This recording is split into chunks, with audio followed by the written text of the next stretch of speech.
Welcome back to another technical deep dive here in the debug zone. Today, we're tackling a big question and breaking it down with insights from other users. Hopefully, this clears up some misconceptions and helps you get the answer you need. So, buckle up, stay a little curious, and let's jump right in.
And that's a wrap.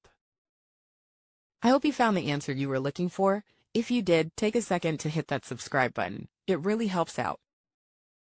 And let me know in the comments which solution worked best for you. See you next time in the debug zone.